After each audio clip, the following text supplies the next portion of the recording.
Hey, what's up, everybody? Jed Johnson here. They call me Napalm. Just sticking some chicken on the grill.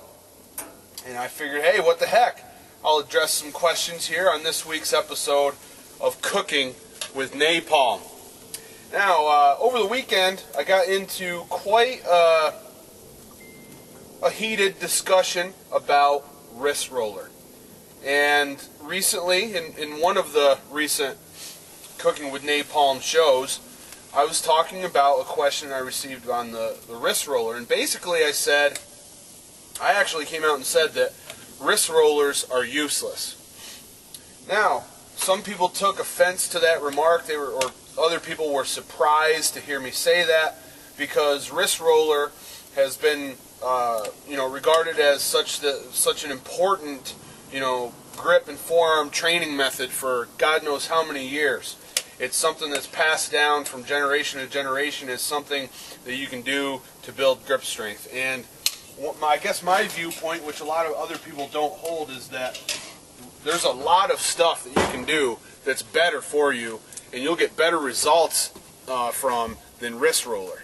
Now, specifically, I was talking about the free wrist roller, where it's a dowel or a pipe with a string on it and weight hanging down, and you're doing this, or going forward. And I said it's hard on your shoulders. It ends up burning your shoulders. Some people have problems with it, causing, the wrist roller can cause problems in their shoulder. It affects their performance, so they end up having to stop doing the wrist roller because of their shoulder instead of their forearms burning out, for instance. Okay, so I've got a lot of statements here, and I could go through them one by one, but you have to understand, if you want to build muscle on your forearms, the wrist roller is just one way to do it. And there's many more things that will target your wrists better for wrist strength. And there's many more things that you can do to build forearm musculature.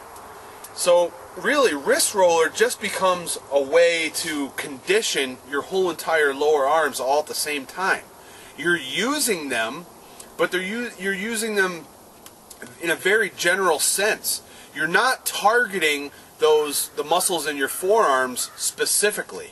You're working them, but you're not working those muscle groups like you can. And some muscle groups you're barely working at all. You're not working the pronator and supinator muscles. You're not working the deviation muscles to a very high degree. You're mainly just working the muscles on the front of your arm and the back of your arm, and you're not getting much in the way of elbow flexion with a pronated hand position. And really, if you want to work your forearms thoroughly and build them as much as you can, you need to incorporate movement patterns that include all of those that I just said. Not just flexion and extension. There's much more that your arms can do, your forearms can do, than just this. And that's really all you're getting from a wrist roller.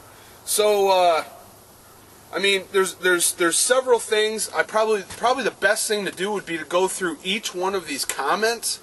I think that's going to take a long time. I don't know if anyone's even going to watch that. But, someone compared, there was someone on here that was actually saying that wrist roller isolates your muscles. And then they were comparing that to using straps and multi-joint exercises. I mean, there are so many things going on in this conversation beyond what I said in that video. It's not even funny. But the thing is, if you want to build wrist strength, you got to work your wrists for strength. Not doing a bunch of endless repetitions. That is not for strength for the wrist. That's not going to do it for you. If you want to work for size in your forearms, a bunch of repetitions with submaximal weight held out in front of you is not the best idea. I don't care who you are, what you say, how old you are, what your results are. As far as I'm concerned, if you're 75 years old and you've been doing this for 40 years and you have good results from the wrist roller, then you probably could have had at least 50% better results if you would have done other stuff besides just the wrist roller. So, I mean, I can't be swayed on this, guys. After so many years of work, without having focused on the wrist roller, doing other things and having the forearm development that I have, by basically never doing a wrist roller except for on occasions when I needed to train it for a contest, I am convinced wrist rollers are a waste of your time. You're much better doing other drills that target those specific forearm muscles and those specific forearm and wrist postures and movement patterns than using a wrist roller. There's just no other way that I can state it. You're wasting your time with a wrist roller.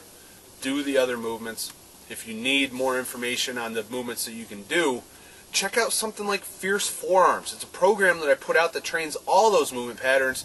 I'll put a link either in this video or in the description below, and I know it's going to get you better results than just using a wrist roller. All right, hey, I'm passionate about this. I feel very strongly. I don't want to offend anybody, but that's the way it is, guys. That's the truth, and I just want to continue to give you good quality information. If it gets me views, it gets me views. If it gets me subscribers, so be it. But I refuse to do the things that other people are doing where they constantly have these big fake arguments and bickering between one another to try to get people to watch all the channels and stuff and name drop and try to get people to come in and make statements. I'm not going to do that. I'm going to be doing that by giving you 100% quality information, the best that I know, in order to help you with your performance. That's what it's all about. I wish you the best in your training. If you're not subscribed yet, be sure to do so. Check out dieselcrew.com. Until the next episode of Cooking with Napalm. See ya.